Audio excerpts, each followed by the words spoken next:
Thank you, everybody, and welcome to this very important point in the National Deafness Summit today, the Libby Harricks Memorial Oration. My name is Christopher Lind, and in another life I am a senior lecturer in and head of discipline in audiology at Flinders University in South Australia, so I get the opportunity today to come to the big smoke. I would like to welcome everybody to the 2016 Libby Harricks Memorial Oration, held in conjunction with the 9th National Deafness Sector Summit here at the Australian Hearing Hub in Sydney. I would like to start by acknowledging the traditional custodians of the land on which we've gathered and pay my respects to their elders, both past and present.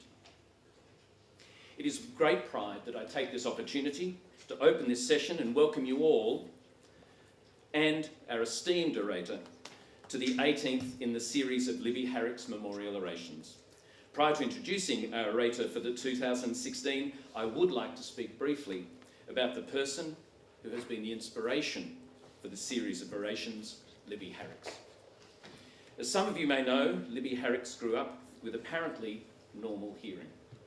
Subsequently, as a young wife and mother, she developed profound hearing loss in both ears. She not only educated herself with skills to manage her own hearing difficulties, but soon became committed to advocating for all hearing impaired people. She was a founding member and long-term president of Self-Help for the Hard of Hearing People in Australia, and among other challenges was the inaugural chairperson of the Deafness Forum in Australia. In all of these purely voluntary roles, she worked tirelessly to raise awareness of the need for equal inclusion in life's activities for deaf and hearing impaired people. And in doing so, travelled widely throughout Australia to lobby for this on behalf of the members of Deafness Forum and more widely those communities. In recognition of her advocacy work, Libby was made a member of the Order of Australia in 1990. After her death in 1998, Deafness Forum Australia, the national coordinating body for deaf and hearing impairment issues, established an annual Libby Harricks Memorial Oration series to honour her achievements.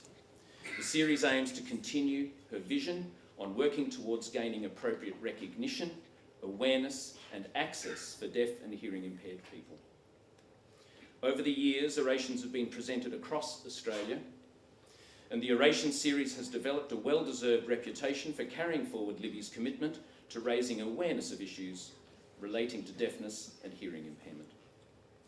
The reputation of the Oration series is undoubtedly due to the great contributions of our outstanding orators who have presented on a wide range of relevant topics.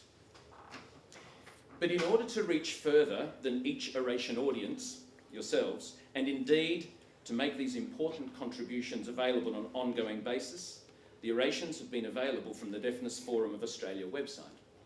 I take this opportunity to acknowledge the support of the Libby Harricks Memorial Oration Committee and the Deafness Forum's Board of Directors, the sponsors and the supporters for this event each year. I should note that copies of today's oration will be available in the coming weeks, and note that as of this year, all of the monographs of the Libby Harricks Memorial Orations will be available via free electronic download directly from the Deafness Forum website.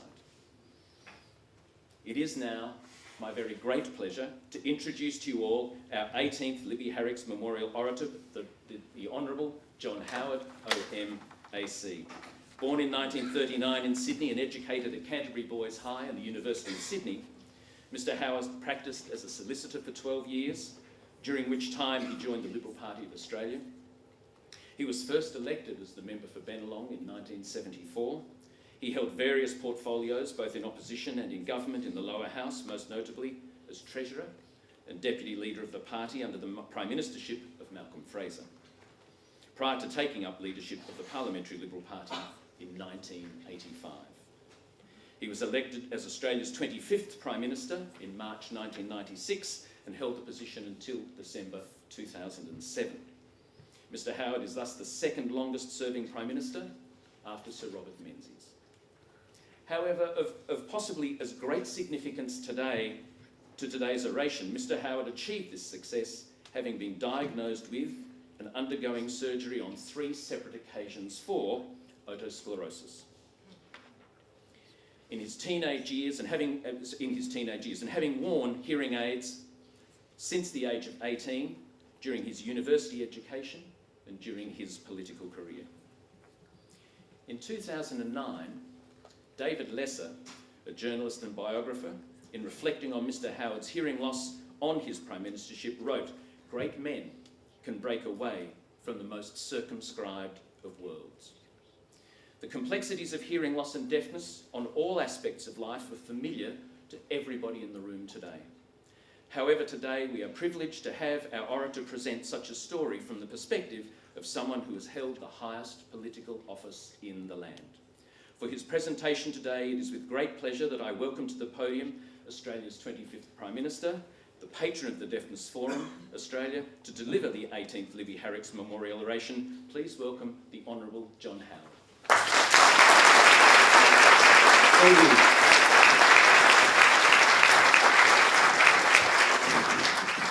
Well, thank you very much, Professor. I hope that all of this wiring up is working. Because is it? Good. Always important for a serving or ex-politician to know that what he's saying is at least being listened to, even if it may be repudiated at various stages by more than 50% of those people who are in the audience. But I am especially delighted to be here today, to be in this absolutely magnificent facility. This hub is a real ornament to what I might call co-location, because it's near the Cochlear facility, it's inside a university, it is therefore readily available to people who are connected in so many different ways to assisting people who have varying degrees of hearing loss. I've been invited today to give an oration in honour of somebody who, in Libby Harricks, who is in many ways an outstanding example of the self-help capacity of the Australian community. There are many things about Australia that I admire and we all admire, and one of those that doesn't really get quite the recognition that I believe it deserves is our capacity to be innovators when it comes to responding to public health challenges. And hearing loss is a deeply personal thing for those who suffer it, but it is also, in every sense of the word, a very significant public health challenge. And one of the things I learned to appreciate in the time that I was Prime Minister of this country was that Australia is quite a world leader in many of the things that can loosely be called public health issues. We have undoubtedly in the Western world been in the forefront of the campaign to reduce smoking. Culminating, I might say, no, I don't suppose it ever culminates. It only culminates when nobody smokes. And lest anybody think I'm delivering holier than thou lectures on that issue, I was foolish enough to smoke between the ages of 21 and 39. And fortunately, I gave it up when I was 39. I turned 76 last year, so it's a fair while ago. But my point simply is that we were in the forefront of that campaign, and our smoking reduction achievements have been very significant. The campaign to educate the public about HIV/AIDS that was conducted in Australia in the 1980s on a bipartisan level has also been quite outstandingly successful. Not completely successful, but compared with many other societies, very successful. And the same, of course, can be said in many other areas. Now, when I ceased being Prime Minister in 2007, I was approached by the Deafness Forum. It had previously approached me when I was still in politics and asked me then whether I would become the ambassador and the patron. I felt I couldn't while I was still Prime Minister, because if I gave the patronage of that office to one organisation, other organisations had a perfect entitlement to expect the same treatment, and that, of course, was obviously unrealistic. But I did agree to do that, and I have been very, very happy to help in different ways, I hope, over the past years, and I continue to be willing to do so, to further an understanding of the challenges of people who have varying degrees of hearing loss. And I'm very conscious, as I address this audience, that most of the hearing impaired people in this audience have suffered far more severely from hearing loss than I did, and perhaps have not been as fortunate in the remedial operations, hearing aid devices or whatever that I have been. And just for the record, I should say I was first diagnosed with a hearing problem when I was 9 years of age at the Earlwood Primary School in Sydney, as a result of a doctor coming around, and this would have been in about 1947, and doing hearing tests and sort of saying he's got a problem, and which he obviously did. And from then on, my hearing did slowly deteriorate, and the deterioration accelerated in adolescence, late adolescence, and particularly the first 2 years that I was at Sydney University. And I did, at the age of 18 or 19, where one of those, what I shouldn't, but I nonetheless do because it's the only way I can describe it, or describe as one of those old-fashioned hearing aids that had a cord running down to something in your shirt pocket. It was, it made a lot of noise. And of course, in those days, you didn't have online lectures. Gee, I often thought to myself, I wish I could have had online lectures. And I sat up the front of the class like I had at school, and so life went on.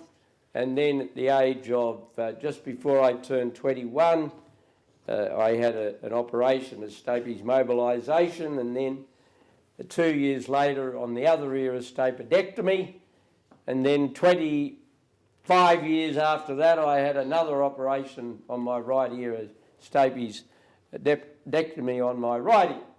And then some years after that, when hearing aids had progressed in both effectiveness and size, in other words, they got smaller, I began wearing a hearing aid, and then for most of the time that I was Prime Minister, as I am now, wearing 2 hearing aids. And just to complete the narrative, so I've made full disclosure. Everybody's got to be transparent these days, even former Prime Ministers. I finally talked my audiologist into talking percentages. And I'm told by those who know that they don't like talking percentages, but I did, and I'm told that I'm, obviously without hearing aids, I'm 85% down in the right ear and 45% down in the left. And so that's, wasn't as bad as that earlier. It's obviously got worse with age. Now, clearly, therefore, with the assistance of these hearing aids, I am a lot more fortunate, and the hearing loss is nowhere near as severe as most of the people in this audience. But to return to the person whose oration is delivered to honour, Libby, when you read her story and you understand that it was in adulthood, after marriage, that she began to suffer a deteriorating, accelerating hearing loss, is a reminder of the shock of the adjustment that represents to so many people. And her story is the inspiring one of so many people who turn a disability that they might have, turn that into an opportunity because of that experience to help others who might be suffering that same disability. And she started this organisation in Australia, SHHH, Self-Help for the Hard of Hearing. And she formed a bond with an organisation in the United States which was likewise naming, and through the volunteer efforts of so many other people, she began to reach out, to use an American expression, reach out to so many others who were suffering the same disability. And I think the way in which organisations such as hers, and ultimately, of course, that organisation morphed into the Deafness Forum that gathers here at the university today, the way in which people who had a hearing problem were encouraged to share their experiences and to cooperate to bring about changes in attitudes. And we are a society, and I was discussing this with the Professor just before he introduced me, how much attitudes in Australia have changed towards preventing hearing loss, and indeed all sorts of areas of public health. And when I was a child, I vividly recall seeing people using jackhammers in the street without any ear protection. And of course, anybody here who's been connected with the armed forces will give you a legion of stories about how decades ago, particularly people who are in the artillery units of armies here and around the world, were provided with no protection. Of course, we have the modern challenge, the modern sort of jackhammer challenge, if I can put it that way, and that is unbelievably noisy pop concerts, which represent the modern challenge to many people's hearing. But over the years, we have become, as a society, a lot better. And I pay tribute to people such as Libby Harricks and the Deafness Forum in bringing public attention to the need to guard against hearing loss. There are sadly so many people in the community who have a natural loss of hearing. It is a terrible shame that a society adds to that, aggravates that for those who have it, but also introduces it through neglect to people who don't have it. And your organisation, of which I'm very proud to be patron, is one that has done an enormous amount.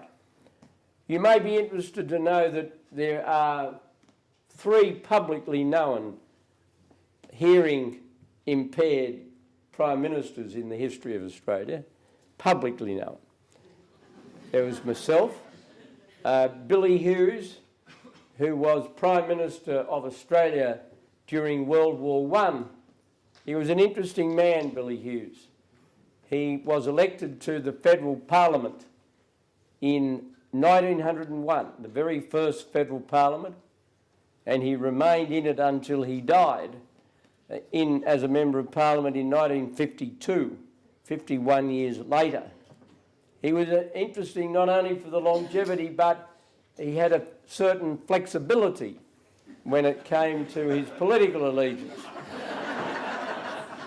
When he was first elected to federal parliament, he represented the area surrounding and including Balmain in Sydney.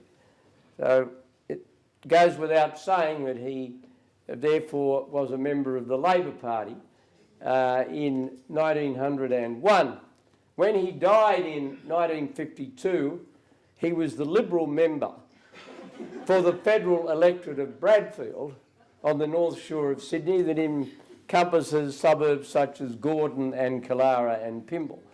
Somebody once said to him, "Hey, Billy, you've belonged to every party except the Country Party." And he said, "Brother, you've got to draw the line somewhere." Now, that is no disrespect to my friends in the Country Party, with whom I governed in very harmonious coalition for a long period of time, but it's an example of the wit and presence. But he had a very profound hearing loss, and many photographs of him are around with one of those, what I describe as an old-fashioned hearing aid. And a more recent Prime Minister, Bill McMahon, also suffered in fact, as I understand it, he had the same hearing disease, disability, whatever, atherosclerosis that I did, but I think it affected Bill more because he was older than I was, and therefore I don't think the remedial operations and hearing aids were around at an earlier stage for him. Now, I say they're the known ones. Now, there may well have been others, particularly of the people who had served in World War I, and several of our former Prime Ministers did serve in World War I, and of course several in World War II may well have suffered hearing loss, but certainly not. Now, I mention that because it's interesting historically in the context of a gathering such as this, but it's also important to constantly remind ourselves that hearing afflictions penetrate every part of society, and the way in which people cope with them is very, very important. Now, in the time that I have been ambassador and patron of the Deafness Forum, I've, of course, retained a very close contact with your organisation. I remain intensely interested and want to be constantly informed of any challenges that are arising with the transition to the NDIS scheme. I've had some representations from people who are concerned about the proposals to transfer the Auslan interpreting services from their existing standalone arrangement into the NDIS, and some of the representations I've had in relation to that are, let me put it this way, are nervous about the consequences of that transfer, and having, in the time that I was Prime Minister, having had an opportunity of promoting that service, and I think it's very important that if a special treatment can be given in relation to the NDIS for language interpreter services, which apparently is going to happen, I would have thought there's an argument for doing it in relation to the Auslan translation services, because there is a difference. An inability to speak the language of the country, one presumes in most cases is only temporary, whereas an inability to communicate because of a hearing impairment in so many cases is anything but temporary. Now, I just mention that to indicate my continued interest in the current debate.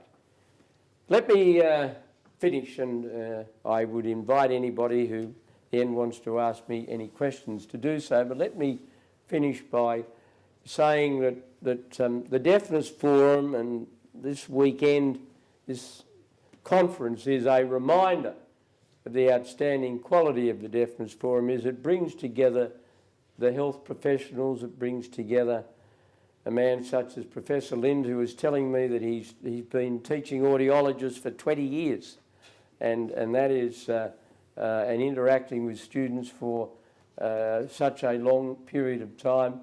people who've been very heavily involved at a volunteer level, audiologists, other health professionals, and people who in different ways, because of a close relative or friend who's had a hearing affliction, at every range in the scale to mild through to absolutely profound and potentially debilitating. It has brought all of those people together.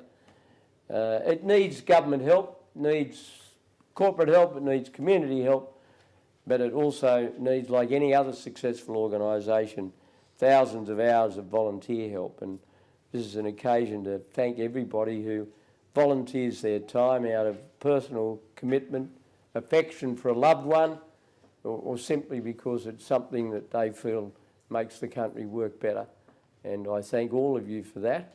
And in doing so, we remember in Libby Harricks, who was the first president of the Deafness Forum, a person who was so much an exemplar of somebody who was willing to help her fellow countrymen and women who had a disability to overcome that disability and to get the help that they so richly deserved. Thank you.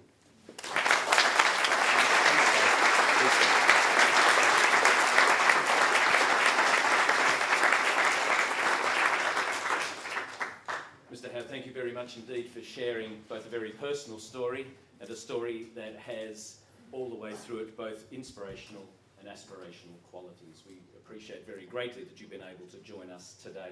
I now ask David Brady, who's the chair of the Deafness Forum, to present Mr. Howe with a gift of appreciation. Oh. Mr. Howard, thank you very much for your inspiring Libby Harricks Oration, and also being for our patron of Deafness Forum of Australia. Really appreciate the effort, the advice you've given us, and also not from myself, but also to past chairs and also board members. We would like to give you a token of appreciation. Isn't that nice? Thank you. Oh, thank you.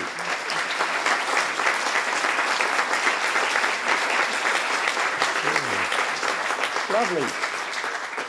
Just let me explain that for a second. This painting was created by an Aboriginal artist and advocate, Norma Chinnapi Benga. Hearing, the painting, as I say, hearing is very important to Australia's First People because they learn to pass on their cultures by spoken word. Each lifetime is a message stick to the future. Painting subjects, dragonflies. Here is an analogy for the everyday experiences for 1 in 6 Australians who live with a hearing loss.